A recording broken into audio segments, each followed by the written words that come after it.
4 year bachelor's degree കഴിഞ്ഞാൽ മാത്രമാണ് ചില രാജ്യങ്ങൾ നിങ്ങൾക്ക് മാസ്റ്റേഴ്സ് ചെയ്യാൻ സാധിക്കുക. എന്താണ് ഇതിന് കാരണം?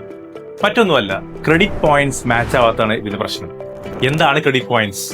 വളരെ സിമ്പിളായി പറഞ്ഞു കഴിഞ്ഞാൽ, ഒരു നിശ്ചിത സമയം ഒരു പെർട്ടിക്കുലർ സബ്ജക്ട് നിങ്ങൾ ഒരു ലെക്ചറുടെ കീഴിൽ പഠിച്ചു കഴിഞ്ഞാൽ നിങ്ങൾക്ക് ലഭിക്കുന്ന പോയിന്റ്സ് ആണ് ക്രെഡിറ്റ്സ് എന്ന് പറയുന്നത്. അതായത് 30-40 മണിക്കൂർ ഒരു നിശ്ചിത സബ്ജക്റ്റ് പഠിച്ചു കഴിഞ്ഞാൽ നിങ്ങൾക്ക് ഏകദേശം 1 ക്രെഡിറ്റ് പോയിന്റ് ലഭിക്കുമെന്നർത്ഥം.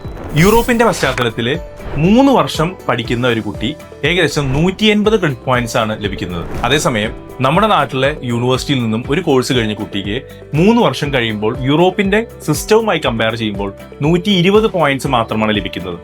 അതുകൊണ്ടാണ് 4 വർഷത്തെ ഡിഗ്രി നിങ്ങൾ കഴിഞ്ഞാൽ മാത്രമാണ് മാസ്റ്റേഴ്സിന് ചില രാജ്യങ്ങളിൽ എലിജിബിലിറ്റി നേടുന്നത്. ഏതൊക്കെയാണ് ഈ രാജ്യങ്ങൾ?